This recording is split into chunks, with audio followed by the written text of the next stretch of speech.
आज सभी बंधुओं को 14वां दिवस बैकवर्ड कल्याण सत्संग में सभी लोगों को नमो बुद्धाय, जय भीम, जय भारतीय संविधान, भगवान बुद्ध की चरणों में सच्ची श्रद्धा का सुमन अर्पित करते हुए आज 14वां दिवस है।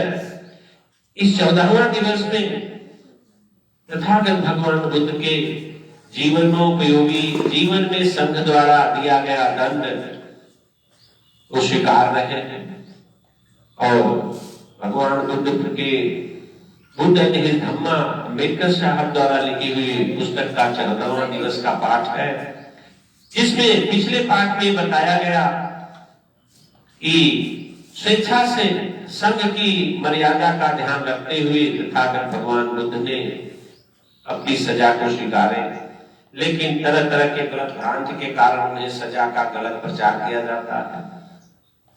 यह भ्रामक प्रचार से दूर रहे, क्योंकि वह किसी शव को देखकर नहीं गए थे, बीबी बच्चे को रात में छोड़ के नहीं गए थे, डर के माले नहीं गए थे, किसी दुखी शरीर को देख के नहीं गए थे।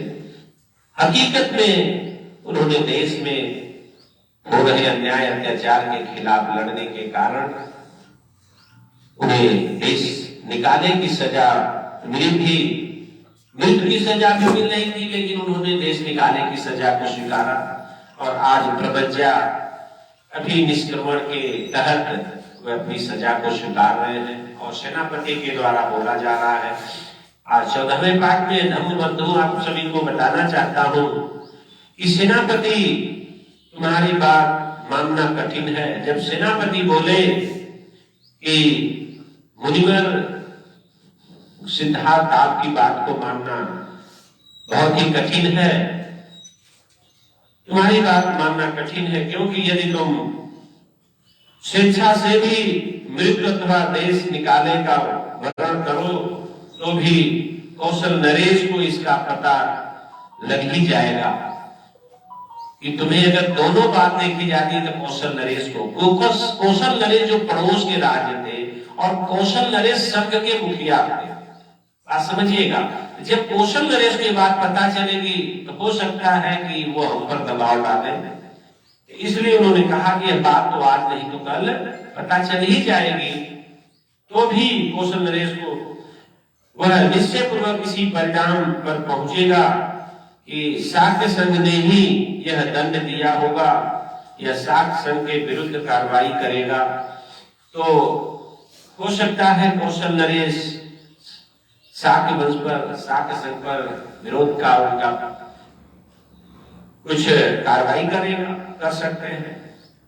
यदि यह कठिन है तो मैं आसानी से एक उपाय सुझा सकता हूं।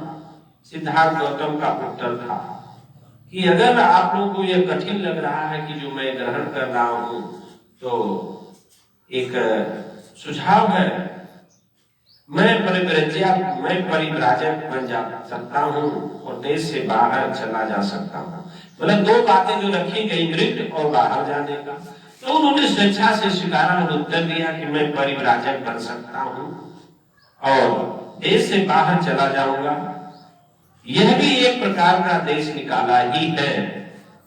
सेनापति ने सोचा कि यह एक अच्छा सुझाव है, किंतु इसे इसके कार्य रूप में परिणित होने में संदेह था। इसलिए सेनापति ने सिद्धार्थ से पूछा, बिना अपने माता पिता और पत्नी की अनुज्ञा के तुम परिव्रज्या कैसे कर सकते हो? सिद्धार्थ ने उसे विश्वास दिलाया कि वह भरसक अनुमति प्राप्त करने का प्रयत्न करेगा और कहा कि मैं वचन देता हूं कि चाहे अनुमति मिले, मतलब परिवार से अनुमति मिले या ना मिले, मैं तुरंत देश छोड़ दूंगा। मुझे संघ की परिभाषा, संघ की मान मर्यादा सर्वोपरि है। यही वजह से भगवान बुद्ध की ज्ञान और विज्ञता पूरे विश्व में सर्वोपरि है, क्योंकि संघ हमेशा सर्वोपरि रहा है। क्योंकि देश बड़ा है, राज्य होता है, राज्य के बाद जिला होता है, जिला के बाद गांव होता है। ये अलग बात है कि गांव से देश बनता है, लेकिन कई गांव में एक गांव नहीं रहे तो कोई बात नहीं हो सकती। इसलिए देश की मर्यादा का बचाना सर्वोपरि होता है। इसी सिद्धांत के तहत सिद्धार्थ ने उसे विश्वास दिलाया। संघ को लगा कि सिद्धार्थ का सुझाव ही इस विकट समस्या का सर्वश्रेष्ठ हल है। संघ ने इसे स्वीकार कर लिया। देखिए यहाँ पे दो बात, सिद्धार्थ को मानने वाले तो ज्यादा थे विचार को, लेकिन उनके अंदर मन में बात रखने की क्षमता नहीं थी। जैसे आज बुद्ध की बात है, अम्बेडकर को जानने वाले तो बहुत है, पर उनकी बात को अमल करके दृढ़ संकल्पित होकर बोलने वाले नहीं, करने वाले नहीं है। क्यों?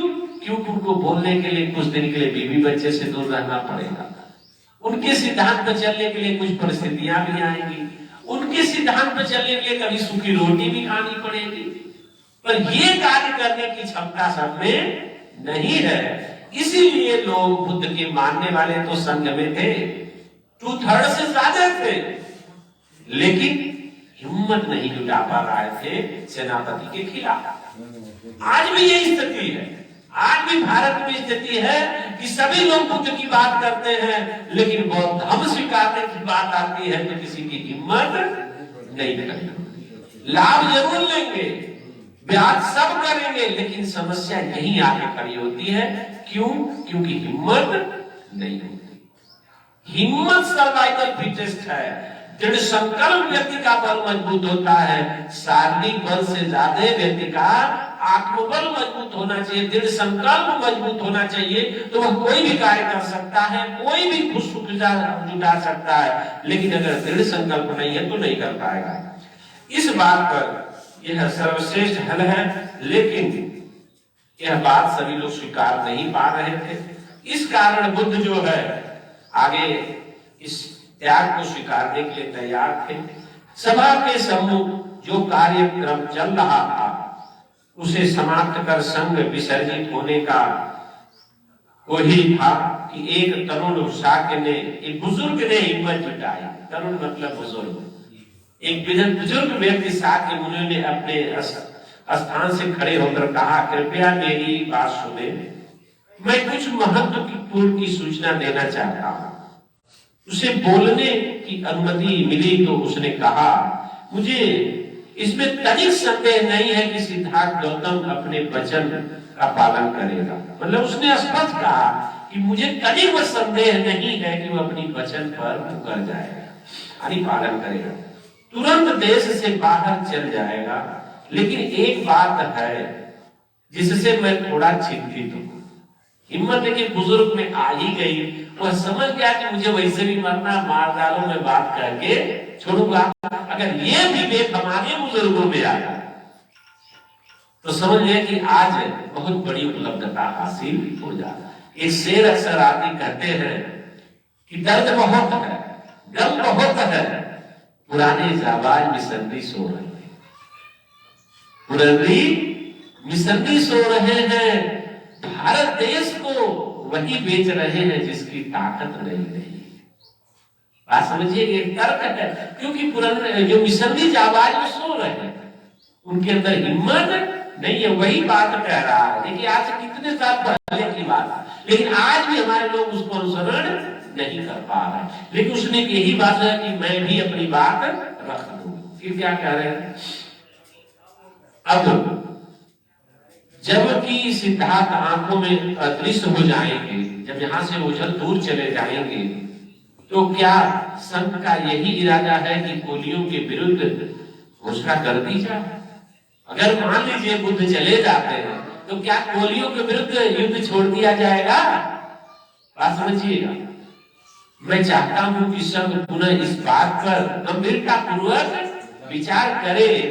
कुछ भी हो, कौशल नरेश को सिद्धार्थ गौतम के देश निकालेगा तो पता ही लग जाएगा। यदि शाक्य तुरंत कोलियों के विरुद्ध युद्ध की घोषणा कर देंगे तो कौशल नरेश समझ जाएंगे कि सिद्धार्थ गौतम ने इसलिए देश का त्याग किया होगा क्योंकि वह कोलियों के विरुद्ध युद्ध छेड़ने का विरोध किया होगा। ठीक इसलिए होगा, यह हमारे लिए अच्छा न होगा।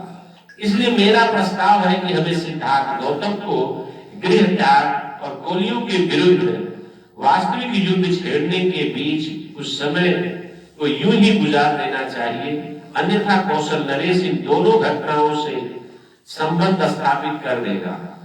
संघ को लगा कि निश्चय यह बात महत्वपूर्ण है, नीति की दृष्टि से यह मान ली गई। इस प्रकार शाक्य संघ की यह दुखांत सभा समाप्त हुई और अल्पमत में भी जो युद्ध का विरोधी है, किंतु जिसमें अपनी बात साफ साफ कहने का साहस न था, संतोष की सांस ली कि यह अत्यंत भयानक स्थिति में किसी न किसी तरह पार हो गए। अब विदाई के शब्द में जब शाक्य मुनि बात समझिएगा, जब यह सब हुआ तो उनको विदाई इस शब्द में शाक्य संघ की सभा में कुछ हुआ और सूचना आज अगली आपकी कड़ी में कि उनको कैसे विदाई दी गई। अभी तो ये हुआ कि उनको सजा दी जाए, वो दृढ़ संकल्पित हो, लोगों ने अपनी अपनी बात रखी। अगली कड़ी में 15वें दिवस में विदाई के शब्द के अनुरूप आपको बुद्ध के धम्मा का पाठ बताया कि वह विदाई किस रूप में होती है।